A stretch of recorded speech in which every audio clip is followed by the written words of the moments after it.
மருந்தெடுக்கிற சகோதரர்கள் அங்கே நிற்க மத்தாக்கள் இங்கே அவங்களோட கவனத்தை கொஞ்சம் சொல்லுங்க, கொஞ்சம் முன்னுக்கு வாங்க இன்ஷா அல்லாஹ். அல்லாஹ் ரஹ்மத் செய்வான்.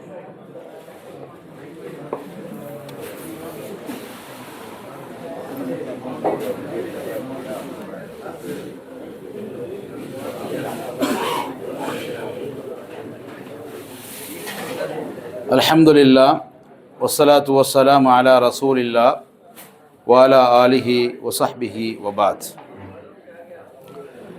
அன்புக்குரிய இஸ்லாமிய சகோதரர்களே, இந்த உலக வாழ்வில் மனிதனுடைய மரணம் எவ்வாறு வரும் என்பதை நாங்கள் தெரிஞ்சு கொள்ளணும். மௌத்தாகும்னு எல்லாருக்கும் நம்பிக்கை இருக்கு. ஆனால் எல்லாருக்கும் நம்பிக்கைனா எனக்கு இப்போ வராது. எனக்கு மௌத்து வரும் என்று எல்லாருக்கும் நம்பிக்கை இருக்கு. அந்த மௌத்து எனக்கு இப்போ வராதுன்னு நாங்கள் நினைக்கிறோம். ஆனால் மௌத்து அப்போ தான் வரும். எத்தனையோ நோயாளிகள் நீண்ட காலமாக வாழ்கிறார்கள். எத்தனையோ நல்ல ஆரோக்கியமாக வாழ்பவர்கள் திடீர்னு மரணத்தை விடுகிறார்கள். நம்ம அந்த சூழலை பார்க்கின்றோம். எல்லாரும் இங்கே கொஞ்சம் கவனம் செலுத்துங்க சார். அன்புள்ள சகோதரர்களே, உலகத்தில் நமக்கு மூன்று வகையில் மரணம் வரும். ஒரு வகை ஒவ்வொருத்தராக நாங்கள் மௌத்தாவோம், வாழ்ந்து வயோதிகம் அடைந்து அப்படியான ஒரு மரணிக்கிற ஒரு சூழலை நாங்கள் பார்க்குறோம். பெரும்பாலாக வாழ்ந்து ஒரு காலம் போகும்போது மரணிக்கிறது. இது உலகத்துடைய நியதியில் பார்க்கலாம். இரண்டாவது ஒரு மௌத் இருக்கின்றது. ஒரு குழுவாக, ஒரு கூட்டமாக, ஒரு ஊராக, ஒரு சமூகமாக மௌத்து ஏற்படும். அதை நாம் இப்போ கூட நாங்கள் பார்க்கலாம். ஒரு வெள்ளத்தினால், புயலால், ஒரு காற்றால், ஒரு நிலநடுக்கத்தால், ஒரு மண் சரிவால் ஒரு சமூகம், ஒரு ஊரு, ஒரு குடும்பம் இப்படி மரணிப்பார்கள். இதை நம்ம பார்த்துட்டு இருக்கோம். இப்போ இலங்கையில் இப்போ ஏற்பட்ட அந்த சூழலில் ஒரு ஊரே இல்லை. முன்னாடி அது ஊர், இப்போ அது ஒரு மையவாடி. எல்லாரும் மண்ணுக்குள்ளே இருக்காங்க. இந்த மாதிரி ஒரு மௌத்து ஏற்படும். மூன்றாவது ஒரு வகை, எல்லோருமே அல்லாஹ் ஒரு நாளைக்கு நம்ம எல்லாரையும் மௌத்தாக்கிடுவான். உலகம் அழியும், உலகத்தில் எல்லா உயிரினங்களும் அழியும். அந்த நேரத்தில் அல்லாஹ் தஆலா அவன் மாத்திரம் இருப்பான். அல்லாஹ் தஆலா அதைத்தான் சொல்லுகிறான், வத்தகு யௌமன் துர்ஜஊன ஃபீஹி இலல்லாஹ். ஒரு நாளை நீங்கள் அஞ்சிக் கொள்ளுங்கள், பயந்து கொள்ளுங்கள். அந்த நாள் வந்தால் நீங்கள் என்னிடம் வருவீர்கள். ஒரு நாள் நீங்கள் என்னிடம் வருவீர்கள். அந்த நாளை நீங்கள் பயந்து கொள்ளுங்கள். அதில் யாரும் விதிவிலக்கு கிடையாது. யாரும் விதிவிலக்கு கிடையாது. எந்த சாட்டுப்போக்கும் சொல்ல முடியாது.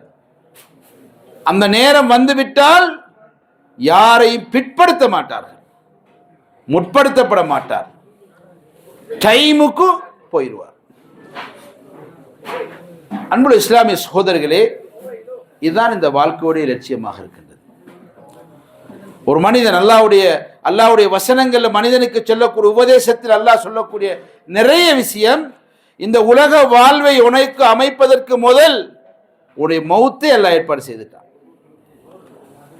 ரெண்டு விஷயம் நம்மளை திறத்திக்கிட்டே இருக்கும். ஒன்று மௌத்து, அடுத்த ரெண்டாவது நம்முடைய ரிஸ்க். எந்த இடத்தில் எதை சாப்பிடுவோம் என்று நமக்கு சொல்ல முடியாது. ரிஸ்க் அப்படித்தான். இன்னைக்கு நாங்கள் ஒரு சமைச்சு இன்னைக்கு ஒழுங்காக சாப்பிட நினைச்சிருப்போம். ஒரு நண்பர் வந்து கூட்டிட்டு போய் வேறு இடத்துல சாப்பாடு தந்துடுவார். அந்த நேரத்தில் நம்ம சமைச்ச சாப்பாடு நமக்கு இல்லை. ஒரு கடையில் ஒரு சாயா குடிக்க போவோம், இடையில் ஒரு நண்பர் வந்து இங்கே போவானா அந்த கடைக்கு போங்க, அது நல்லா இருக்கும் திருப்பி விட்டுருவார். நம்ம நினைச்சு வந்த சாயா வேறு, நம்ம குடிச்ச சாயா என்பது வேறு. ரிஸ்க் அப்படித்தான். ரிஸ்க் யாரும் இப்போ நம்ம எல்லாரும் இப்போ சாப்பிடுவோம். எல்லாரும் இன்றைக்கு சாப்பிடும் நீயத்தோடு இருக்கல. நண்பர் போனார், கூட வந்தோம், போமா போகக்கூடாது யோசிச்சுட்டோம், போனோம்.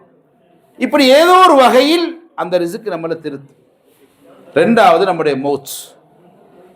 அன்புள்ள சகோதரர்களே, நான் இந்த இடத்தில் தான் மரணிக்க வேண்டும் என்று யார் ஆசைப்பட்டாலும் அல்லாஹ் நாடினால்தான் அது நடக்கும். இந்த இடத்துல மரணிக்க யாராலும் சொல்ல முடியாது, யாராலும் சொல்ல முடியாது. எனவே இந்த ரெண்டும் நம்மளை திரட்டி கொண்டே இருக்கும். அந்த முடிவை நம்ம லேசாக்கி கொள்ள வேண்டும். மரணத்துக்கு நாங்கள் பயப்பட முடியாது, அது வரப்போகின்றது. சில அறிஞர்கள் சொல்லுவார்கள், ஏனோ சாணம் உலகத்தில் வாழக்கூடியவர்கள். என்ன மார்க்கம்? ஒரு கல்யாணம் முடிக்கிறதுக்காக ஒரு மார்க்கம், ஒரு பிள்ளைகளை வளர்க்கறதுக்காக ஒரு மார்க்கம், ஒரு சமூகத்தோட சேர்ந்து வாழ்றதுக்காக ஒரு மார்க்கம். இப்போ நிறைய பேர் இஸ்லாத்தை தெரிந்தும் இஸ்லாத்துக்கு வராமல் இருக்கிற காரணம் அவங்களோட சமூகம், அவங்களோட கௌரவம். சமூகம் குறை சொல்லும், குடும்பம் குறை சொல்லும், ஊர் குறை சொல்லும், அந்த கௌரவம். அதுக்குத்தானே இன்றைக்கு நிறைய பேர் பின்னுக்காவுறாங்க. அன்புள்ள இஸ்லாமிய சகோதரிகளே, பொதுவான அறிஞர்கள் சொல்லக்கூடிய விஷயம் என்னென்னா, நான் அங்கே இஸ்லாம் இல்லை, மார்க்கம் இல்லை, அல்லாஹ் இல்லை, தீன் இல்லை, குர்ஆன் கற்பனை, ஹதீஸ் கற்பனை என்று வாழ்ந்துட்டு நாங்கள் மௌத்தாயிட்டோம். இப்படி மௌத்தாயிட்டோம்டா உண்மையிலே அங்கே போனால் கேள்வி கணக்கு இருக்கி, சொர்க்க நரக்கம் இருக்கி, குற்றம் செய்த தண்டனை, நல்லவனுக்கு சொர்க்கம் என்று இருந்தால் அதிலிருந்து நாங்கள் மீண்டு வாரத்துக்கு எந்த வழியும் கிடையாது. இப்போ நாங்கள் நம்பி வாழ்கிறோம், அல்லாஹ் இருக்கான், ரசூல் இருக்கான், ஈமான், இஸ்லாம், குர்ஆன் நம்பி வாழ்கிறோம். ஒருவேளை அப்படி ஒன்று மறு உலகத்தில் இல்லை என்றிருந்தால் நமக்கு எந்த நஷ்டமும் கிடையாது. ஏன்? அது நிரந்தரமான வாழ்வு. எவ்வளவு ஆரோக்கியமாக சிஹத்தாக நல்ல உணவை சாப்பிட்டு முறையாக நடந்தாலும் கூட 60 வயசு தாண்டும் பொழுது நமக்கு தள்ளாடுது. நம்முடைய இளவை பருவத்தில் எப்படி துடிப்பாக இருந்தேன், இப்பொழுது என்னால் இயலாமல் இருக்கின்றது. எப்படி நான் ஒரு விளையாட்டு வீரராக, ஒரு ரன்னிங், ஒரு மாஸ்டராக ஒரு நல்ல முறையில் நான் இருந்தேன், ஆனால் 50 60 தாண்டும் பொழுது என்னால் இயலாமல் இருக்கின்றது. அன்புள்ள சகோதரிகளை நாங்கள் விளங்க வேண்டும். இன்றைக்கு நம்ம நாடுகளில் இந்த மாதிரியான நிகழ்வு நிறைய ஏற்படுகின்றது. பூகம்பம் ஏற்படுகின்றது, மண் சரிவு ஏற்படுகின்றது, நிலநடுக்கம் ஏற்படுகின்றது, கற்பாறைகள் உழுகின்றது, மழை பெய்கின்றது, வெள்ளம் வருகின்றது, என்னென்னமெல்லாம் வருகின்றது. அல்லாஹுடைய சோதனை. இந்த நாட்டில் எப்படி நாம் வாழுகின்ற நாட்டில் அதிகமாக எப்படி மரணிக்கிறார்கள்? ஆக்சிடென்ட் மூலம் தான் மரணிக்கிறார்கள். இந்த நாட்டில் ஆக்சிடென்ட் மூலம் தான் மரணிக்கிறார்கள். இப்போ ரொம்ப குறைய இருந்தாலும் ஆக்சிடென்ட் மூலம் தான் அதிகமாக மரணிக்கிறார். இந்த நாட்டில் உள்ள அறிஞர்கள், சத்தத்தை குறைங்க, இந்த நாட்டில் உள்ள அறிஞர்கள் சில ஃபத்வாக்களை சொல்லியிருக்கிறார்கள். அது என்ன ஃபத்வான்னு சொன்னால், ஒரு ரோட்டில் நாங்கள் வண்டி ஓடிட்டு போகும் பொழுதோ அதில் ஸ்பீட் போட்டிருக்கான், 80 போ, 100 போ, 120 போ. இதை தாண்டி நாங்கள் ஓடினோம்னு சொன்னால், ஏதாவது ஒன்று ஆயிட்டுன்னு சொன்னால் அவர் தன்னை தற்கொலை செய்து கொண்டவர் என்று இந்த நாட்டு அறிஞர்கள் செய்கிறார். இப்போ 80 போக சென்ன இடத்துல நம்ம 100 போகிறோம். ஒரு ஆக்சிடென்ட் ஆயிடுச்சு, மௌத் ஆயிட்டம், அவர் தற்கொலை செய்து கொண்டார். 120 போக சொன்ன இடத்த இவர் 140 போறார். இவர் பெரிய வீரர். ஒன்று ஆயிட்டுன்னு சொன்னால் அவர் தற்கொலை செய்து கொண்டார். சில இடங்களிலே 60 போக சொல்லிருக்கி, இவர் இப்ப 80 போறார் என்றால் அவர் தற்கொலை செய்து கொண்டார். இதை புரிந்து கொள்ள வேண்டும்.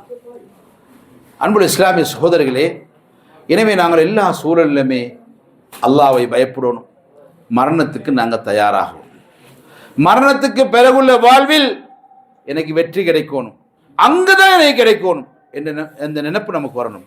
இந்த உலகத்தில் யார் என்ன புகழோனும், யார் என்ன கௌரவப்படுத்தணும், கண்ணியப்படுத்தணும், முதலிடம் கிடைக்கணும், முதல் சீட்டு கிடைக்கணும், எங்க போனாலும் எனக்கு நன்மதிப்பு கிடைக்கணும் அவசியம் இல்லை. என்னுடைய படைத்த ரப்பிடத்திலே நான் நல்லவன், என்னுடைய அடியான் நல்ல மனிதன், அல்லாஹ் போல்வான் வானவர்கிட்ட சொல்லி. என் அடியானை பாருங்கள், அல்லாஹ் வானவர்த்த சிலரை சொல்லி புகழ்வான்.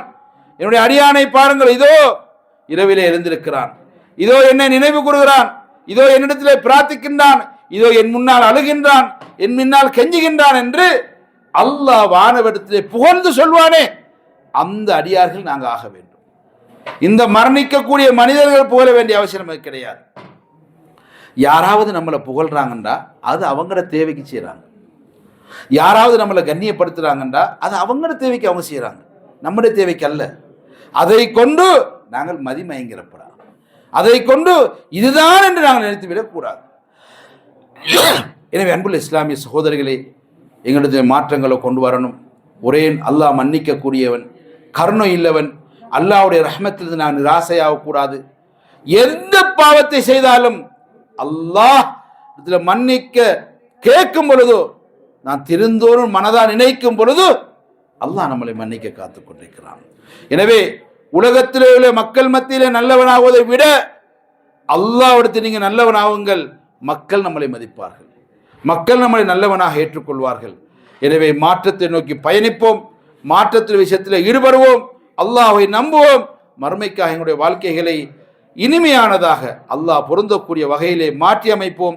எல்லாம் அல்லாஹ் சுப்ஹானஹு வ தஆலா நம் அனைவருக்கும் அருள் புரிவானாக. அல்ஹம்துலில்லாஹி ரப்பில் ஆலமீன்.